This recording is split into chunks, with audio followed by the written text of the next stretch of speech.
Hello, today I would like to talk to you about your value. When you were in that relationship with that covert narcissist, they were nice to you. They were never outwardly rejecting of you, and they had shown you some type of affection. And so you have labeled them to be the avoidant type. And you believe that they are a good person because they are going around and they are showing everybody the bright side of themselves. And they've never really truly put you down. And maybe this is the best relationship you've ever been in. And you really are looking to get their complete validation. And you believe that if you can be all that this person expects and all that this person wants in a relationship, then maybe they will be able to feel vulnerable and attached to you.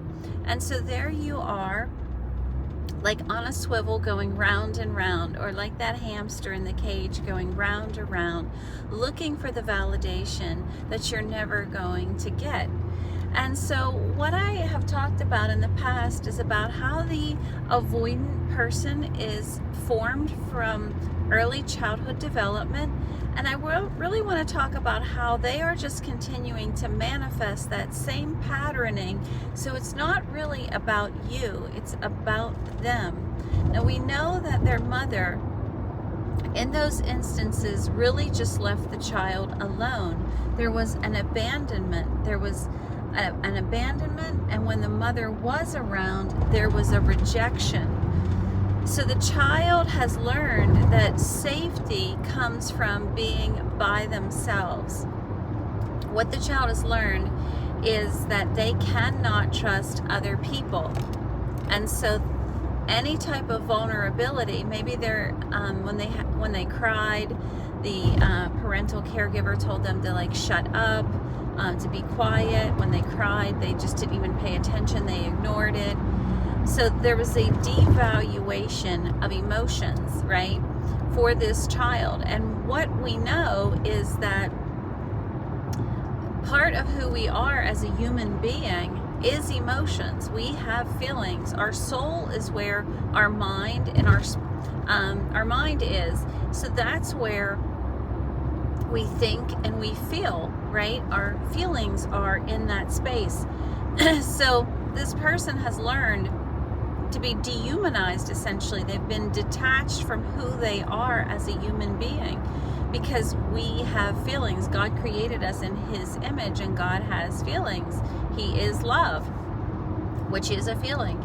So these people have shut that down. And in the relationship with you, when you come, and especially if you are an anxious attached person, every time that they push you away, you're going to be clingy and come to them. And especially if you're going through some type of healing where you're trying to learn about the dynamic and you want to make the relationship better, or you want to leave the relationship if it's not capable of being fixed. So you've discovered that talking to them is essential. And so now here you're trying to talk to this person and you're showing feelings, you're trying to, and they're rejecting your feelings. They're absolutely rejecting your feelings. They're going to be pushing you away because that's vulnerable. They have learned that being vulnerable and expressing themselves is what gets you hurt. It is what gets you rejection. It is what gets you abandonment. So that's the space that they are 100% avoiding. And so when you try to talk to this person about their feelings and your feelings, they're going to give you absolute pushback and tell you that this is the worst thing in the world. They don't want this. Why can't we just go on and go day to day and live this thing out, the way that we're doing this? But your needs are not being fulfilled. The reason they want to just keep going as is because you're abandoning yourself for them. You have decided to try to please them, right? By giving them their space, by shrinking yourself, by not talking about your emotions, by trying to meet their unrealistic expectations. So you're becoming more and more drained, and that's why you need this communication. We need to we need to be loved, we need to be appreciated. Our feelings are who we are, so your feelings need validated. And that's exactly what they're not trying to do.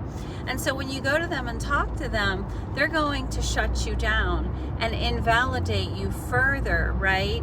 And so, but remember, that's what happened to from their parents to them. Anytime they cried, their parents told them to shut up, right? Just go cry it out, something like this. So it's not an invalidation of you. You're walking away saying that there's something wrong with you, right? But you're not. You are not the problem. We have feelings. We need to connect. We need to talk. All healthy relationships have conversations that you talk. Each person has needs. You have a need for connection. They have a need for connection, but they're so disassociated from themselves that they believe that they are the type of person who doesn't have feelings, who can't commit, who can't talk about anything. They are so shut down, right? So you need to understand that from their childhood development, that this is who they have become, this is how they operate, and their unwillingness to talk to you and their unwillingness to show you affection and love and connection is not a reflection of your value. It's a reflection of what happened in their early childhood development. That's really important, because I was in that situation with that avoidant who was really just a covert narcissist, nicest guy, and so I was just like, boy, if I can get the nicest guy in the world here to really see me and begin to show me his love and his affection and become vulnerable with me and commit to me, then I'll be the happiest girl in the world. I'll be, super blessed.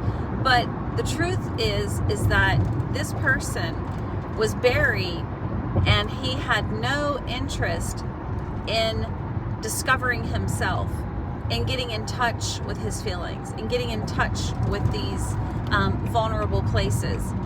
And like I said, they were punished in many cases by their parental caregiver for having those needs, right? And so the person might have also learned in childhood development that you get your validation from what you do. Like if they did something, if they cleaned their room, if they cleaned the kitchen, these children usually are parentified way too early, so they're doing chores and they have levels of responsibility that are beyond what's like healthy for a child in normal development. So they learn that doing things and being good and being basically a perfectionist, that's where love is, that's where acceptance is. So that's why this person expects you to perform 100%. If you can't show up and be the best of the best, then they're going to reject you, right? So this is also part of their need for validation. They're screaming out for love because they've shut this down, but in them, they're still human. They still need love. They still want acceptance. So they're screaming out for it, but they have a skewed view, okay, of what love really is. And so they're asking you in a subtle way to be perfect, and nobody's perfect. And any little flaw that you have, they're going to use it against you as a means to validate the fact that they don't want to be vulnerable, the fact that they don't want to commit. So they're going to use all of this against you. And this is the wiring that has been in them from childhood. So what I'm trying to say is that this is by no means a reflection of you. And that's why it's so harmful, because they're using your flaws against you. And you've maybe came into this relationship already questioning your own value, questioning your own worth. And when they are rejecting you based on your flaws, that's extremely toxic for you, right? Like me, my hair was falling out, thyroid issues. This is your nervous system just really responding in a negative way because it is overactive. So we need to come away knowing that they don't add to our value and they don't take away.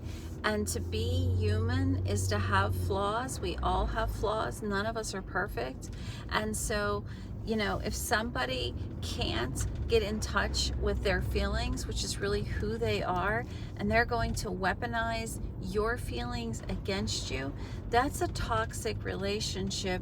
That's not a good person, right? Because that's what we believe. We believe that we are flawed because we can't get the love, affection, and adoration of this person.